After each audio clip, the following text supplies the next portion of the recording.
नमस्कार दोस्तों recently reserve bank of India के द्वारा 3 बड़े स्कीम्स लॉन्च किए गए हैं। इनफैक्ट एक ऐसी सुविधा लॉन्च की गई है ताकि जो आपका बैंकिंग एक्सपीरियंस है वो अच्छा हो सके। यहाँ पर जो भी कठिनाई वगैरह आती थी कुछ चीज़ों में, उसमें सुधार करने की कोशिश की गई है। आप देख सकते हो खबर, RBI governor Sanjay Malhotra announces these consumer centric moves, और इसके अंदर कई सारी चीजें हैं जो डिटेल में आपके लिए जानना जरूरी है कि एग्जैक्टली यहाँ पर क्या होने वाला है। इनफैक्ट जन धन जो योजना लॉन्च किया गया था उससे भी रिलेटेड मामला है, री-केवाईसी की बात हो रही है, वो सब कुछ मैं आपको डिटेल से बताऊंगा। चलिए आगे बढ़ते हैं, लेकिन उससे पहले आप सबको बता दूं, आप में से जो भी लोग यूपीएससी की तैयारी कर रहे हैं, आज से हमारा जो नया बैच है जीएस फाउंडेशन प्रतिज्ञा बैच फॉर 2026 ये लॉन्च हो रहा है। अगर आप ज्वाइन करना चाहते हैं, लिंक कमेंट सेक्शन में दिया हुआ है, यूज करिएगा ये code Ankit live maximum discount के लिए। कोई भी अगर आपको इसके बारे में जानकारी चाहिए तो ये फोन नंबर दिया हुआ है, मेरी पर्सनल टीम आपको अच्छे से हेल्प कर देगी। चलिए शुरुआत करते हैं। सबसे पहले देखते हैं एग्जैक्टली हुआ क्या।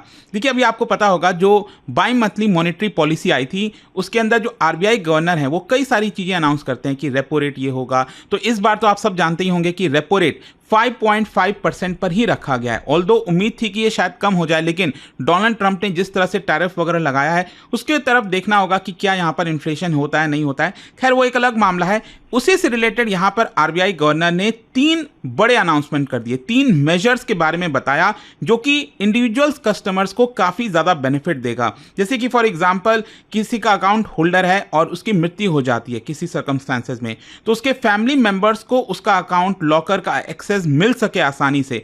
इस तरह की चीज़ों की बात कही जा रही है। जो बॉन्ड मार्केट है, जो गवर्नमेंट बॉन्ड्स जारी करती है, उसमें अगर आप इन्वेस्ट करना चाहते हो रेगुलर बेसिस पर, उससे रिलेटेड यहाँ पर जो सुविधाएं हैं वो आरबीआई ने अनाउंस किया है। और साथ ही साथ आरबीआई गवर्नर संजय मल्होत्रा का कहना है कि ये जो इनिशिएटिव्स है it is aimed at improving convenience and financial inclusion. तो वो 3 चीजें क्या है एक एक करके मैं आपको बताता हूं। सबसे पहला है री-केवाईसी कैंप्स लगाया जाएगा पंचायत लेवल पर। एक्चुअली हुआ क्या है कि जो केवाईसी आप सब जानते होंगे, नो योर कस्टमर, मतलब कि जब भी आप कोई बैंक अकाउंट वगैरह खुलाते हो किसी भी बैंक में जाकर, तो वहां पर आपका मनी लॉन्ड्रिंग ना हो, फ्रॉड ना हो अकाउंट्स के साथ, आप सही पर्सन हैं, तो आपकी आइडेंटिटी वेरीफाई करने के लिए आपने देखा होगा केवाईसी करवाया जाता है, नो योर कस्टमर। उसमें आपसे रिलेटेड जितने भी डिटेल्स हैं वो फिल कराए जाते हैं। लेकिन क्या होता है कि मान लीजिए अगर आपका अकाउंट काफ़ी पुराना हो गया, 5 साल 10 साल, तो उस केस में आपने अक्सर देखा होगा आपको मैसेज आता है कि आपको री-केवाईसी कराना है, मतलब आपको अपडेट करना है अपना डिटेल। मान लीजिए आपका एड्रेस चेंज हुआ है, कुछ भी चेंजेस हुए हैं, तो वो आपका दोबारा फिल करना होता है 2, 5, 10 साल के बाद, डिपेंडिंग कि आपका रिस्क कैटेगरी कितना है। और हुआ क्या है कि 2014 में आप सबको याद होगा सरकार ने एक बहुत बड़ा अनाउंसमेंट किया था प्रधानमंत्री जन धन योजना के बारे में। मतलब एटलीस्ट हर एक घर के अंदर एक अकाउंट होना चाहिए ताकि सरकार जो भी बेनिफिट्स वगैरह देना चाहती है वो आपको डायरेक्टली अकाउंट्स में दे सकती है। तो अब उस बात को 10 साल से ऊपर हो चुका है, तो आरबीआई ने यहां पर यह अनाउंस किया है कि जरूरी है कि री-केवाईसी कराया जाए, क्योंकि 10 साल काफी लंबा समय हो जाता है। तो जिसने भी अपना अकाउंट खुलाया उसके कई सारे अपडेट्स होंगे, एड्रेस चेंज हुआ होगा, फैमिली मेंबर्स चेंज हुए, तो उसके लिए क्या है कि यहाँ पर स्पेशल री-केवाईसी जो कैंप है वो पंचायत लेवल पर लगाया जाएगा फ्रॉम 1 जुलाई टू 30 सितंबर। तो ये ऑलरेडी इस समय चल रहा है अलग अलग जगहों पर, तो 30 सितंबर 2025 तक ये आपका चलेगा। तो ये आरबीआई के द्वारा अनाउंस किया गया कि मतलब आपको बैंक्स दूर जाकर कराने की जरूरत नहीं पड़ेगी। तो बेसिकली इसमें रूरल और जो सेमी अर्बन कस्टमर्स हैं, स्पेशली जो प्रधानमंत्री जन धन योजना वाले अकाउंट होल्डर्स हैं, उनको टारगेट किया जा रहा है। ऑल्दो अगर आपका कोई दूसरा अकाउंट है वो भी आप कर सकते हो जाकर, लेकिन स्पेशली ये जो जन धन योजना वाला अकाउंट्स हैं उसको टारगेट किया जा रहा है। तो बैंक्स क्या करेंगे, मोबाइल डेस्क सेटअप करेंगे पंचायत ऑफिसेज में, कम्युनिटी हॉल्स में, स्कूल्स में, वहां पर जाकर आप डायरेक्टली करवा सकते हैं। तो यहां पर सर्विसेज क्या दी जा रही है, अब ध्यान से समझिएगा। यहां पर री-केवाईसी अपडेशन तो होगा ही होगा, लेकिन साथ ही साथ अगर आपको कोई ग्रीवेंसेस है, कोई प्रॉब्लम है, दिक्कत है, कंप्लेन है, तो वो भी आप जाकर फाइल कर सकते हो। अगर आपको कोई माइक्रो इंश्योरेंस लेना है, जैसे प्रधानमंत्री जीवन ज्योति बीमा योजना, प्रधानमंत्री सुरक्षा बीमा योजना, उसमें भी आप एनरोल करा सकते हैं। इसके साथ साथ कोई पेंशन स्कीम है, अटल पेंशन योजना, श्रम योगी मानधन, तो उसमें भी आप रजिस्टर करा सकते हो। इसके अलावा डिजिटल पेमेंट से रिलेटेड भी अवेयरनेस ड्राइव चलाया जाएगा ताकि फ्रॉड को रोका जा सके, जैसे कि आज के डेट में आप अक्सर देखते होंगे।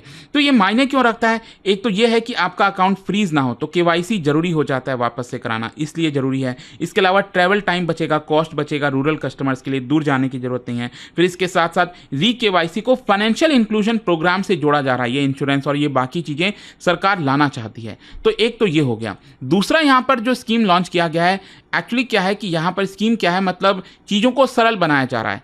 बेसिकली क्या है कि अगर आप बैकग्राउंड थोड़ा सा मैं आपको बताऊं तो बैंक अकाउंट कोई होल्डर है या फिर किसी का लॉकर है, अब उस पर्सन का मतलब जिसका ये लॉकर है या फिर बैंक अकाउंट है, उसकी किसी सर्कमस्टांसेस में मृत्यु हो जाती है तो अक्सर आपने देखा होगा आपको नॉमिनीज फिल करना होता है।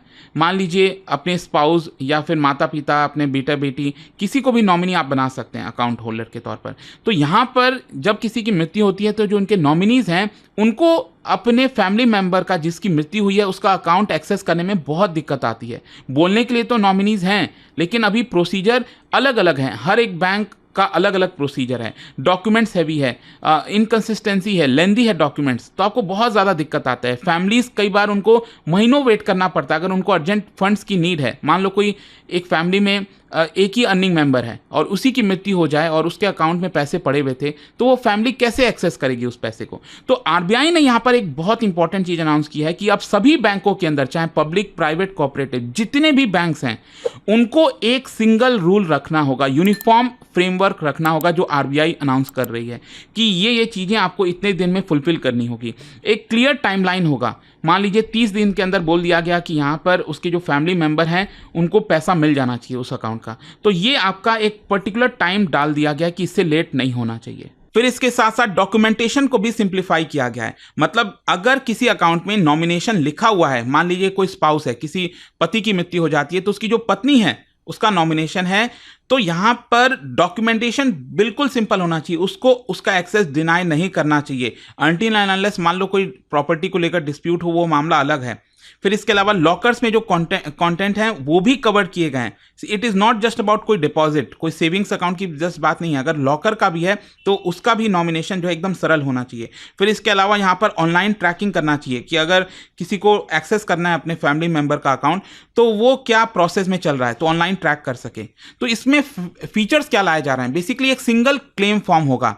किसी की मान लीजिए फैमिली मेंबर की मृत्यु हो गई तो वो जो फैमिली मेंबर है तो वो एक सिंगल फॉर्म उसको भरना होगा ताकि अपने जिसकी मृत्यु हुई है उसके अकाउंट्स को एक्सेस कर सके। एक standard list of required documents यहाँ पर आरबीआई देगी कि ये चीज़ें रिक्वायर्ड हैं और टाइम बाउंड सेटलमेंट होगा। पॉसिबली बताया जा रहा है कि 30 दिन के अंदर अंदर ये पूरा सेटलमेंट हो जाना चाहिए। इसके अलावा जो स्मॉल वैल्यू क्लेम्स हैं उसमें यहाँ पर सक्सेशन सर्टिफिकेट की जरूरत ना पड़े, आराम से चीज़ें हो जाएं। डायरेक्ट कम्युनिकेशन किया जाए नॉमिनीज के साथ, कोई मिडिल मैन ना हो। तो ये मैटर इसीलिए करता है कि इसकी वजह से जो फाइनेंशियल हार्डशिप फेस करनी पड़ती थी फैमिलीज को वो नहीं करनी पड़ेंगी। और जो आर्बिट्रेरीनेस होता था ना अलग अलग बैंकों में कि इस बैंक में ये रूल है, उस बैंक में वो है, तो वो सब खत्म हो जाएगा और इसकी वजह से लीगल और जो प्रोसीजरल प्रॉब्लम्स होती थी वो भी कम हो जाएंगी। तो ये दूसरा हो गया। और तीसरा यहाँ पर जो सुविधा लॉन्च किया आरबीआई ने वो है SIP facility for treasury bills on retail direct platform. अच्छा, इसको समझिए है क्या।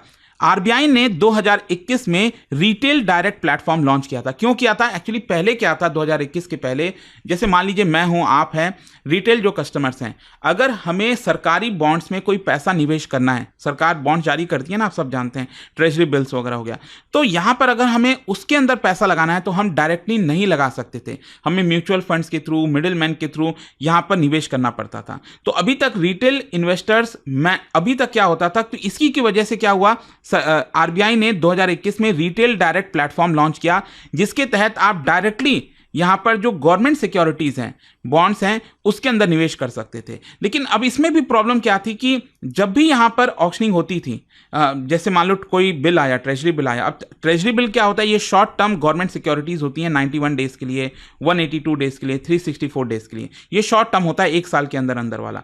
तो यहां पर क्या है कि सरकार आपको फिक्स्ड इंटरेस्ट रेट देती है। नॉर्मली जो आपको फिक्स डिपॉजिट में मिलता है उससे ज़्यादा ही मिलता है और सिक्योर भी रहता है क्योंकि सरकारी है।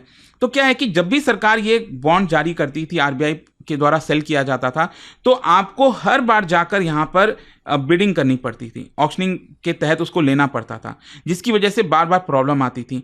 तो अब यहां पर आरबीआई ने जो नया अनाउंसमेंट किया है कि इसमें SIP style auto investment facility ले आए हैं। मतलब जैसे आप म्यूचुअल फंड्स वगैरह में एसआईपी करते हो ना, सिस्टमिक इन्वेस्टमेंट प्लान, हर महीने या फिर हर वीकली जब भी आपका पैसा निवेश करना हो, तो इन्वेस्टर्स अब चूज कर सकेंगे कि जो गवर्नमेंट सिक्योरिटीज हैं, ये जो ट्रेजरी बिल्स हैं, उसमें आप हर महीने या फिर क्वार्टरली या फिर वीकली कितना इन्वेस्टमेंट करना चाहते हो। अगर आप एसआईपी लाना चाहते हो उसके अंदर, वो भी कर सकते हो।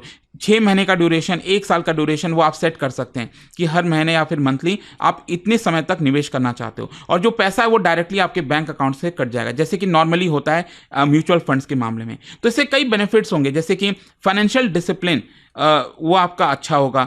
इसकी वजह से जो गवर्नमेंट सिक्योरिटीज़ है वो स्मॉल सेवर्स के पास आ सकेगा। लोग जो म्यूचुअल फंड से थोड़ा सा डरते हैं कि पैसा क्या होगा नहीं होगा, तो वो डायरेक्टली अब गवर्नमेंट सिक्योरिटीज़ में SIP लगा सकते हैं, ताकि हर महीने या फिर हर वीकली जो है उनका पैसा अकाउंट से कटता रहे और उनकी सेविंग्स भी होती रहे, अच्छा इंटरेस्ट भी मिलता रहे। इसकी वजह से हाउस होल्ड जो अपना कुछ सेविंग्स बैंक डिपॉजिट्स के बजाय इसमें डालना पसंद करेंगे। डिपेंडेंसी जो है इंटरमीडियरीज के ऊपर, ब्रोकर्स के ऊपर कम हो जाएंगी। ठीक है, तो ये कुछ इंपॉर्टेंट बेनिफिट्स हैं। तो आई होप कि आपको समझ में आया होगा कि ये जो तीनों चीजें हैं वो क्यों कंज्यूमर सेंट्रिक है, क्योंकि ये तीनों जो स्टेप्स लिया है RBI ने, इसकी वजह से जो कस्टमर्स का पेन पॉइंट है वो कम होगा। एग्जिस्टिंग जो बैंकिंग प्रोसेस है उसमें थोड़ा सा सरलता लाई जा रही है, एक्सेसिबिलिटी, ट्रांसपेरेंसी और जो फाइनेंशियल सिस्टम में पार्टिसिपेशन है वो बढ़ाया जा रहा है, और जो फाइनेंशियल इंक्लूजन का जो गोल है वो भी यहाँ पर पूरा हो सकेगा। तो आई होप कि यहाँ पर अच्छे से आपको डिटेल में समझ में आई होंगी चीजें। और जाने से पहले एक बहुत ही इंटरेस्टिंग क्वेश्चन, बेसिकली जो RBI रिटेल डायरेक्ट प्लेटफॉर्म की मैंने बात की, तो यहाँ पर जो रिटेल इन्वेस्टर्स हैं वो इनमें से कौन कौन से चीज़ों में इन्वेस्ट कर सकते हैं ये आपको बताना है। और इसका राइट आंसर आप सब जानते हैं, मेरे इंस्टाग्राम पर तो मिलेगा ही, वहां पर अगर आप नहीं हो कोई बात नहीं, टेलीग्राम से ले सकते हैं इसका सही उत्तर। और दोस्तों जैसा मैंने आपको बताया, अगर आप UPSC की तैयारी करें, आज से हमारा जो नया बैच स्टार्ट हुआ है प्रतिज्ञा 2026 के लिए, वो आप अवेल कर सकते हो, जिसके अंदर कंप्लीट प्रिपरेशन कराई जाती है। इसके अंदर इनफैक्ट 18 बुक्स का जो पूरा सेट है वो भी आपके घर भेजा जाता है, पर्सनल मेंटरशिप मिलता है, हर महीने यहाँ पर टेस्ट होता है जिसके अंदर टॉप रैंकर को 11,000 रुपीज का कैश रिवॉर्ड दिया जाता है। कोई भी अभी भी डाउट हो, ये फोन नंबर दिया है, कॉल कर लेना, यहाँ पर टीम जो है आपको हेल्प कर देगी, गाइड कर देगी। And tell them to use this code Ankit live maximum discount के लिए। दोस्तों स्टडी IQ का P2I फाउंडेशन प्रतिज्ञा बैच आ गया है। बैच स्टार्ट हो रहा है 8 अगस्त शाम 6 बजे से, और इसमें आपको मिलेंगे 1000+ आवर्स की live classes, 1-on-1 personal mentorship हर स्टूडेंट के लिए, handwritten notes for lightning fast revision, PRP MRP जैसे रेसिडेंशियल प्रोग्राम्स, और सबसे खास प्रीलिम्स क्लियर करो फुल रिफंड पाओ। मंथली टॉपर्स को मिलेंगे 11,000 रुपीज कैश रिवॉर्ड्स। तो सीट्स लिमिटेड हैं, अभी डिसीजन लो। Download study IQ app, search करो P2I Pratigya batch, select target year and use code Ankit live ANKITLIVE for maximum discount. अभी भी कोई डाउट हो तो मेरी पर्सनल टीम को कांटेक्ट कर लेना। नंबर है 0924002329 यह कोर्स नहीं, यह IS का असली लॉन्च पैड है। Start smart, go strong, be unstoppable. Study IQ IS, आपका सिलेक्शन हमारा मिशन।